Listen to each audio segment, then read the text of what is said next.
2021ல எம்ஐயோட latest mid ranger Redmi Note 9 Pro 5G அப்படின்னு சைனாவில் லான்ச் ஆன இந்த ஃபோன் வந்து இந்தியாவில் MI 10i அப்படின்ட்டு ரீபிராண்ட் பண்ணி லான்ச் பண்ணியிருக்காங்க. இது ரீபிராண்ட் பண்ணி லான்ச் பண்ணி ரொம்ப எக்ஸ்டென்சிவ் மார்க்கெட்டிங் கேம்பெயினும் நடந்திருக்கு.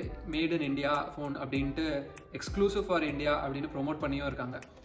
இந்த ஃபோன் வந்து எப்படி இருக்குது? இது ஒரு நல்ல ஃபோனா, வேல்யூ ஃபார் மணி ஃபோனா? இந்த 20 to 22K பட்ஜெட்டில் இந்த ஃபோனை நீங்கள் வாங்கலாமா அப்படின்றத பற்றி இந்த வீடியோவில் எக்ஸ்ப்ளோர் பண்ணலாம். வாங்க வீடியோ பார்க்கலாம். ரெகுலர் அன்பாக்சிங் கொஞ்சம் போர் அடிச்சிருச்சு. ஸோ அதனால் ஏதாவது டிஃப்ரெண்ட்டாக பண்ணலாம் அப்படின்ட்டு ட்ரை பண்ணியிருக்கேன். கொஞ்சம் அட்ஜஸ்ட் பண்ணிக்கோங்க.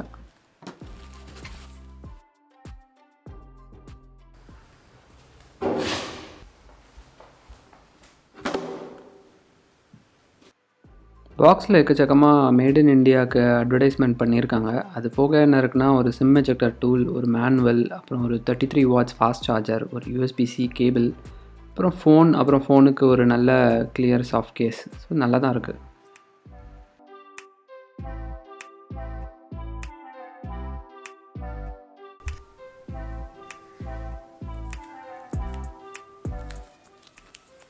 ஃபஸ்ட்டு ஃபோனை அன்ராப் பண்ணலாம். ஃபர்ஸ்ட் இம்ப்ரெஷன் வந்து ஃபோன் வந்து ஒரு நல்ல ப்ரீமியம் பில்டாக இருக்கிற மாதிரி தான் தெரியுது. ஏன்னா இது ஒரு மிட் ரேஞ்சர் ஃபோன் இருந்தாலும் நல்ல ஒரு டீசென்ட் குவாலிட்டியில் இருக்குது. ஃபினிஷ்லாம் க்ளீனாக இருக்குது. ஃப்ரண்ட்டில் வந்து டெம்பர் கிளாஸ் ஒட்டியே வருது. பேக்கில் சும்மா IMEI பேஸ்ட் ஸ்டிக்கர் ஏதோ ஒன்று கொடுத்துருக்காங்க. இந்த கலர் நல்லாயிருக்கு. நிறைய பேர் பிடிக்கும் அப்படின்னு சொல்ல முடியாது. பட் ஆனால் இது ஒரு டிஃப்ரெண்ட் யூனிக் காம்பினேஷன். கண்டிப்பாக என்ன ஃபோன் அப்படின்னு கேட்குற அளவுக்கு இருக்கிற மாதிரி தான் இருக்குது இந்த கலர். இந்த கலர் பேர் பெசிஃபிக் சன்ரைஸ். இது போக பிளாக் அண்ட் ப்ளூ கலர்ஸ்லேயும் வருது. ஆனால் அது கொஞ்சம் கிளாசி ஃபினிஷில் இருக்கும். இந்த கலர் உங்களுக்கு பிடிச்சிருக்கான்றது கமெண்ட்ஸில் போடுங்க. அதுக்கப்புறம் என் சேனலில் நீங்கள் ஒன்றும் சப்ஸ்கிரைப் பண்ணலன்னா சப்ஸ்கிரைப் பண்ணி வச்சுக்கோங்க.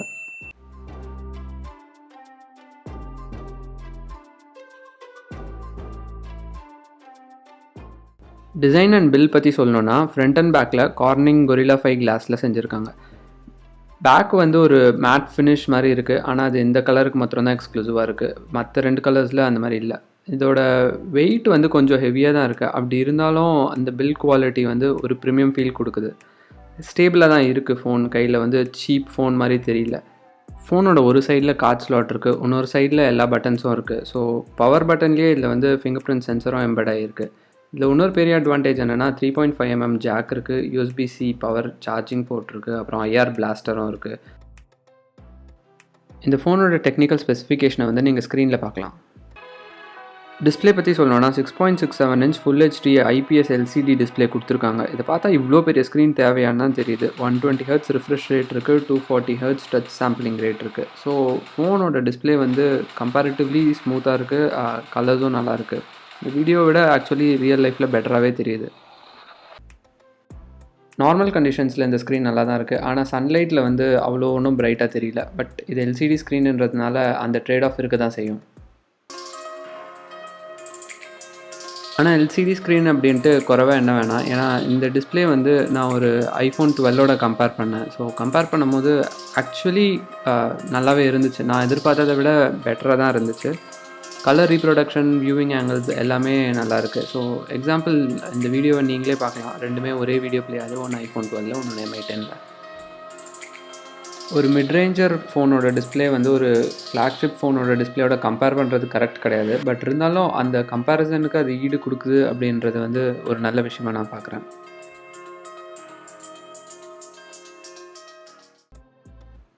பேட்டரி டிபார்ட்மெண்ட்டில் MI ஃபோன்ஸ்க்கு வந்து குறைச்சலே இல்லை. இந்த ஃபோனும் அப்படி தான். இது வந்து ஒரு 4820 mAh கெப்பாசிட்டி உள்ள பேட்டரி கொடுத்துருக்காங்க. ஃபாஸ்ட் சார்ஜிங் கேப்பபிலிட்டியும் இருக்குது. அது மாத்திரம் இல்லாமல் இந்த பாக்ஸில் வந்து ஒரு ஃபாஸ்ட் சார்ஜரும் ஷிப் ஆகுது. ஸோ இது ரொம்ப நல்ல விஷயம்.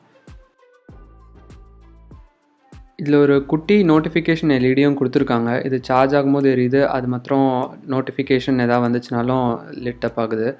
இந்த குட்டி எல்இடி இருக்கிறது வந்து ஒரு வெல்கமிங் சேஞ்ச். ஏன்னா இப்போது நிறைய ஃபோன்ஸில் வரதில்லை. சிலருக்கு பிடிக்கும், சிலருக்கு பிடிக்காதுன்னா டர்ன் ஆஃப் பண்ணிக்கலாம்.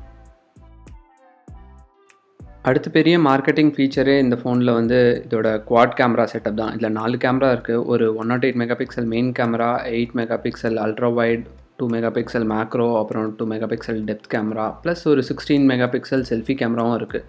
கேமரா கூட கேமரா மோட்ஸும் எக்கச்சக்கமாக இருக்குது. ஸோ இந்த கேமரா மோட்ஸ்லாம் எக்ஸ்ப்ளோர் பண்ணுறதுக்கே தனியாக ஒரு வீடியோ தேவை. இந்த ஃபோனில் புது சாம்சங் ஹெச்எம் இமேஜ் ப்ராசஸர் இருக்குது. ஸோ அதனால் ஃபோட்டோஸ் வந்து மிட் ரேஞ்சராக இருந்தாலும் ஒரு டீசென்ட் குவாலிட்டி ஃபோட்டோஸ் க்ரியேட் ஆகுது. நைட் மோட் ஃபோட்டோஸும் சூப்பராக வருது, டே டைம்லேயும் நல்லாயிருக்கு. இதில் மெயின் கேமரா சூப்பராக இருக்குது, ஆனால் அல்ட்ராவைட் கேமரா ரொம்ப ஒன்றும் நல்லா இல்லை. அதுக்கப்புறம் மேக்ரோ கேமரா ஒன்று இருக்குது, அப்புறம் ஒரு 2 மெகா பிக்சல் டெப்த் கேமராவும் இருக்குது. இது வந்து போர்ட்ரேட் மோட் ஃபோட்டோஸ்க்கு ஹெல்ப்ஃபுல்லாக இருக்கும்னு நினைக்கிறேன். நான் டெஸ்ட் பண்ணதில் இந்த ஃபோனோட பெர்ஃபார்மன்ஸ் உண்மையிலேயே நல்லா தான் இருக்குது. 120 ஹெர்ட்ஸ் ரிஃப்ரெஷ் ரேட் வந்து கேமிங்க்குலாம் சூப்பராக இருக்குது. அது மாத்திரம் இல்லாமல் ரெகுலர் யூசேஜ்க்கும் நல்லா தான் இருந்துச்சு இந்த ஃபோன். எந்த ஒரு டிபார்ட்மெண்ட்லேயும் கம்ப்ளைண்ட்ஸ் இல்லை. பட் சில இடத்துல மைனர் லேக் வருது. அது வந்து எம்ஐயூஐனால தான் நினைக்கிறேன். அப்புறம் இதோட ரேம் பர்ஃபார்மன்ஸும் கொஞ்சம் சரியில்லை தான். அதை பற்றி நான் கடைசியில் சொல்கிறேன். ஹார்ட்வேர் வைஸ் இந்த ஃபோன் வந்து ரொம்பவே சூப்பர். ஆனால் சாஃப்ட்வேர் வைஸ் இம்ப்ரூவ்மெண்ட்ஸ் கண்டிப்பாக கொஞ்சம் தேவைப்படுது. அது வந்து ஆனால் ஷிப் அவுட் ஆகும்னு நினைக்கிறேன். ஏன்னா வந்து இது இப்போ தான் லான்ச் ஆகிருக்கு இந்த ஃபோன். ஸோ போக போக இன்னும் நிறைய பேர் யூஸ் பண்ண அவங்க சாஃப்ட்வேர் அப்டேட்ஸ் ரிலீஸ் பண்ண தான் போகிறாங்க. ப்ளஸ் லேட்டஸ்ட் ஆண்ட்ராய்ட் சப்போர்ட்டும் இருக்கும்னு நினைக்கிறேன். அது வரும்போது பார்த்துக்கலாம். ஆடியோ டிபார்ட்மெண்ட்டில் நான் எதிர்பார்த்ததை விட நல்லாவே இருக்குது இந்த ஃபோன். ஸோ ஸ்டீரியோ ஸ்பீக்கர் இருக்குது. அதோட சவுண்ட் வந்து நல்லா கிளியர் அண்ட் கிறிஸ்பாக தான் இருக்குது. அதோட ஆடியோ சாம்பிள் ஒன்று ப்ளே பண்ணுறேன், நீங்களே கேட்டு பாருங்கள்.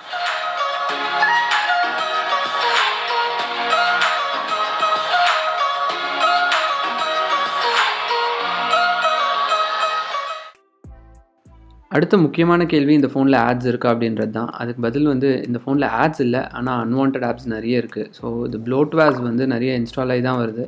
அதை கொஞ்சம் கொஞ்சமாக அன்இன்ஸ்டால் பண்ணிக்க வேண்டியது தான். அதுக்கப்புறம் சில செட்டிங் நீங்கள் தப்பாக வச்சுருந்தீங்கன்னா ரெக்கமெண்டேஷன் அப்படின்ற பேரில் சில இடத்துல ப்ளோட்வேர்ஸ்க்கு சஜஷன் வரதுக்கு சான்ஸ் இருக்குது. இந்த ஃபோனோட இப்போ எல்லா ஆஸ்பெக்ட்ஸும் நீங்கள் பார்த்துருப்பீங்க. இது வச்சு இந்த ஃபோனை வாங்கலாமா வேணாமான்னு டிசைட் பண்ணுறதுக்கு முன்னாடி இந்த ஃபோனில் இருக்கிற நெகட்டிவ்ஸ் அண்ட் ப்ளஸ் பாயிண்ட்ஸ் நான் சொல்லிடுறேன். டெசிஷன் நீங்களே எடுத்துக்கோங்க. இந்த ஃபோன் வந்து ஒரு பல்கி ஃபோன் தான். அதாவது 216 கிராம்ஸில் இருக்குது வெயிட். ஆனால் வந்து அந்த ஃபார்ம் ஃபேக்டர் வந்து ஒரு ஹேண்டி ஃபார்ம் ஃபேக்டர்னு கிடையாது. பாக்கெட்டில் வைக்கும் போதே ஒரு பெரிய ஃபோன் வச்சுட்ருக்கோம் அப்படின்ற ஒரு ஃபீலிங் தான் இருக்குது. அது நீங்கள் சப்போஸ் பாக்கெட்டில் வைக்காம வீடியோலாம் பார்க்கும்போது நல்லா இருக்குது. பட் டே டு டே யூஸ்க்கு இது கொஞ்சம் லைட்டாக ஹெவியாக தான் இருக்குது. அடுத்து on screen finger print scanner இல்லை, பவர் பட்டனில் இந்த ஃபிங்கர் பிரிண்ட் ஸ்கேனர் கொடுத்துருக்காங்க. இது ரொம்ப ஃபாஸ்ட் அண்ட் எஃபெக்டிவாக இருக்குது. அப்படி இருந்தாலும் வந்து ஒரு ஆன் ஸ்க்ரீன் இருந்துச்சுன்னா பெட்டராக இருக்கும். ஏன்னா நான் சம்டைம் ஜஸ்ட் நோட்டிஃபிகேஷன் தான் பார்க்கணும், ஓப்பன் பண்ண வேணாம் அப்படின்ட்டு நான் டச் பண்ணும் போது கூட ஃபோன் ஓப்பன் ஆகிடுது. 108 மெகா பிக்சல் கேமரா அப்படின்ற ஒரே மார்க்கெட்டிங் பாயிண்ட்டுக்காக இந்த ஃபோன் வாங்குறீங்கன்னா நல்லாவே யோசிக்கணும். ஏன்னா 108 மெகா பிக்சல்ன்றது ரொம்ப ஒரு பெரிய ப்ளஸ் பாயிண்ட் கிடையாது. அந்த சென்சாருக்கு வந்து அது ரொம்ப ஜாஸ்தி மெகா பிக்சல் ப்ளஸ் அதை வச்சு நம்ம ஒரு ரிமார்க்கபிள் ஃபோட்டோஸ் எடுக்க முடியுமா அப்படின்னு கேட்டிங்கன்னா அது சென்சர் டிபெண்ட் தான். ஸோ அதனால் அப்படி ஒன்றும் கிடையாது. ஸோ கேமரா தான் ரொம்ப ப்ரைமரி ஆஸ்பெக்டாக நீங்கள் எடுக்கிறீங்கன்னா வேறு ஆப்ஷன்ஸும் இருக்குது மார்க்கெட்டில், அதை கன்சிடர் பண்ணலாம். என்னோட மேஜர் கம்ப்ளைண்ட் இந்த ஃபோனில் வந்து எம்ஐயூஐ தான். இந்த ஸ்கின் வந்து ஆண்ட்ராய்ட் 10 மேலே ரொம்ப ஒரு ஹெவி ஸ்கின். நிறைய இடத்துல வந்து அது கிளிச்சஸ் கொடுக்குது. அது கம்ஃபர்டபுளாக இல்லை. ஆப்வியஸ்லி நீங்கள் ரெட்மி ஃபோன் இல்லை ஒரு எம்ஐ ஃபோன் போகும்போது இதுதான் கிடைக்கும் அப்படின்னு தெரிஞ்சு தான் போவீங்க. ஸோ இந்த பாயிண்ட் இருக்குன்றதை நீங்கள் தெரிஞ்சுக்கணும், வேறு எதுவும் இல்லை. ஏன்னா அவங்களோட மார்க்கெட்டிங் பர்ஸ்பெக்டிவில் அதுதான் ஒரு ஃபேக்டராக அவங்க புஷ் பண்ணுவாங்க. உங்களுக்கு அது ஒர்க் அவுட் ஆகும்னா இந்த ஃபோனை சூஸ் பண்ணலாம். அதுக்கப்புறம் நீங்கள் என்னதான் மேட் இன் இந்தியா ஃபோன் அப்படின்னு சொன்னாலும் இது வந்து ஒரு சைனீஸ் பேஸ்ட் கம்பெனி தான்.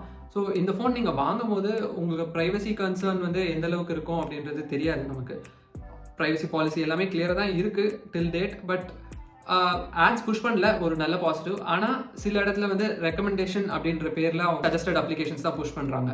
இது ஒரு 5G ஃபோன் அப்படின்னு தான் மார்க்கெட்டில் பொசிஷன் பண்ணியிருக்காங்க. அப்படி இருந்தும் இந்தியாவில் 5G வரல. ஸோ நம்ம 5G ப்ராப்பராக டெஸ்ட் பண்ண முடியாது. ஸோ 5G ரீசனுக்காக இந்த ஃபோன் எடுக்கிறீங்கன்னா கன்சிடர் பண்ணணும். அது ஒரு நெகட்டிவ் தான். ஏன்னா வந்து 5Gலேயும் வந்து ஃபுல் 5G சப்போர்ட் கிடையாது. இதில் 5Gயில் 2 பேண்ட்ஸ் தான் சப்போர்ட் இதில். ஸோ 5G லான்ச் ஆகும் போது எப்படி இருக்கும் அப்படின்றது நமக்கு கண்டிப்பாக தெரியாது. ஸோ 5G ஃபோன் நீங்கள் எடுக்க போகிறீங்கன்னா ஒரு 5G ஸ்டேபிளைஸ் ஆகிட்டு 5G லான்ச் ஆன பிறகு 5G ஃபோன்ஸ் எடுக்கிறது தான் அட்வைஸபிள். அடுத்த நெகட்டிவ் எனக்கு இந்த ரேம் மேனேஜ்மெண்ட் வந்து ரொம்பவே மோசமாக பட்டுச்சு. ஸோ இதில் வந்து நான் பேக்ரவுண்டில் ரன் பண்ணுற அப்ளிகேஷன்லாம் ஆட்டோமேட்டிக்காக குவிட் ஆச்சு. ஏன்னா அந்த 6GB ரேமையும் வந்து அவங்க மேனேஜ் பண்ணுறது வந்து ப்ராப்பராக இல்லை. எம்ஐயூஐ இருக்கிறதுனால அது கொஞ்சம் ஹெவியாகவே ரன் ஆகுது. ஸோ எனி டைம் ஃபோன் ஃபாஸ்ட்டாக இருக்கணுன்ற காரணத்துக்காக ஆட்டோமேட்டிக்காக சிஸ்டம் வந்து பேக்ரவுண்டில் இருக்கிற அப்ளிகேஷன் பேக்ரவுண்ட் ப்ராசஸ் எல்லாம் கில் பண்ணிடுது. அப்புறம் இது 120 ஹெர்ட்ஸ் டிஸ்பிளே இருக்குது. 120 ஹெர்ட்ஸ் வந்து ரொம்ப நல்ல விஷயம். அதுவும் எஸ்பெஷலி ஒரு பட்ஜெட் ஃபோனில் ரொம்பவே நல்ல விஷயம். அப்படி இருந்தாலும் அந்த 120 ஹெர்ட்ஸ்க்கான ரியல் வேர்ல்ட் யூசேஜ் வந்து பெருசாக கிடையாது. ஏன்னா இது அடாப்டிவ் ரிஃப்ரெஷ் ரேட் கொடுத்துருக்கிறதுனால உங்களுக்கு வந்து ஒரு ட்ரூ 120 ஹெர்ட்ஸோட ஃபீல் வரமாட்டேங்குது எல்லா இடத்துலையுமே. பெட்டராக இருக்குது, பட் ஆனால் ஒரு நாடோட கம்பேர் பண்ணும்போது அந்தளவுக்கு சூப்பர் கிடையாது. இந்த ப்ரைஸ் பாயிண்ட்டில் வந்து AMOLED டிஸ்பிளே இன்க்ளூட் பண்ணியிருந்தாங்கன்னா நல்லா தான் இருக்கும். ஏன்னா நம்ம இப்போது லேட்டஸ்ட் 2021 ஃபோன்ஸோட 20K ரேஞ்சில் இருக்கிற எல்லா ஃபோன்ஸும் நீங்கள் பார்த்தீங்கன்னா AMOLED டிஸ்பிளேயோட தான் லான்ச் ஆகுது. ஸோ அது ஒரு நெகட்டிவாக இருக்கும். பட் நீங்கள் ஃபோன் லாங் டேர்மில் யூஸ் பண்ணும்போது உங்களுக்கு அது பெரிய டிஃப்ரென்ஸ் தெரியாது. டெஃபினட்டாக ஒரு நல்ல டிஸ்பிளே இருக்கிற ஃபோனோட கம்பேர் பண்ணும்போது மட்டும்தான் உங்களுக்கு அது நெகட்டிவாக படும். மிச்சப்படி அது நெகட்டிவ் இல்லை. அப்புறம் இந்த ஃபோனோட back glass black or blue version நீங்கள் வாங்கினீங்கன்னா அதில் நிறையவே ஃபிங்கர் பிரிண்ட் அட்ராக்ட் ஆகுது. ஸோ ஒரு மாதிரி ஸ்மஜ்ஜி ஃபீலிங் கொடுக்குது. ஆனால் லக்கிலி இந்த பெசிபிக் சன்ரைஸ் கலர் வேரியண்ட்டில் வந்து ஒரு மாதிரி மேட் ஃபினிஷ் மாதிரி தெரியுது. அது பியூர் மேட் கிடையாது, பட் ஒரு மாதிரி ஒரு மில்கி ஃபினிஷ் இருக்கு.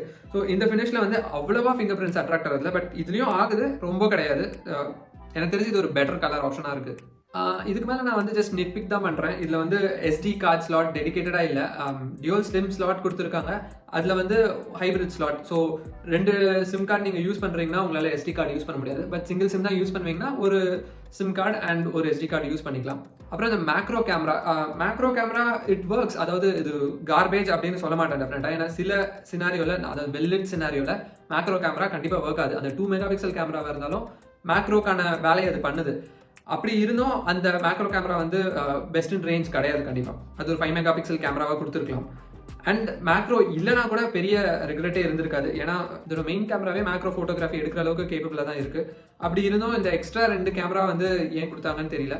அவாய்ட் பண்ணியிருக்கலாம், பட் ஓகே, 4 கேமரா கொடுக்கணுன்றதுக்காக கொடுத்துட்டாங்க. ஸோ இவ்வளோதான் நெகட்டிவ். இப்போ பாசிட்டிவ்ஸ் என்னெல்லாம் பார்த்தீங்கன்னா, இப்போ இந்த பட்ஜெட்டில், அதாவது ஒரு 20K பட்ஜெட்டில் வந்து இந்த கான்ஃபிகரேஷன் ஆன் பேப்பரில் இருக்கிற கான்ஃபிகரேஷன் அண்ட் ஸ்பெசிஃபிகேஷனில் இந்த ஃபோன் வந்து ஒரு சம வேல்யூ டீல். ஜென்ரலாக வந்து ஒரு 25K அந்த மாதிரினா இந்த ஃபோன் வாங்குறதுக்கு வர்த்தே கிடையாது. பட் எக்ஸாக்ட்லி 20 or 20 பிலோ இருந்துச்சுன்னா இந்த ஃபோன் தைரியமாக வாங்கலாம். அடுத்த மேஜர் பாசிட்டிவ் வந்து IP63 ரேட்டிங் வந்து இந்த ஃபோனில் கொடுத்துருக்காங்க. ஸோ ஸ்பிளாஷ் ரெசிஸ்டன்ட் இது. அதனால வந்து கண்டிப்பாக தண்ணியில் முக்கி எடுக்க முடியாது. பட் சப்போஸ் ஏதோ ஒரு இடத்துல வந்து தண்ணி கொட்டிடுது, அந்த மாதிரி சினாரியோவில் வந்து இந்த ஃபோன் சர்வைவ் ஆகும். அது வந்து ஒரு பெரிய அட்வான்டேஜ். அடுத்த பாசிட்டிவ் வந்து இந்த ஃபோனோட கேமரா. ஸோ இந்த கேமரா வந்து பெஸ்ட் இன் கிளாஸ் அப்படின்னு சொல்ல மாட்டேன்.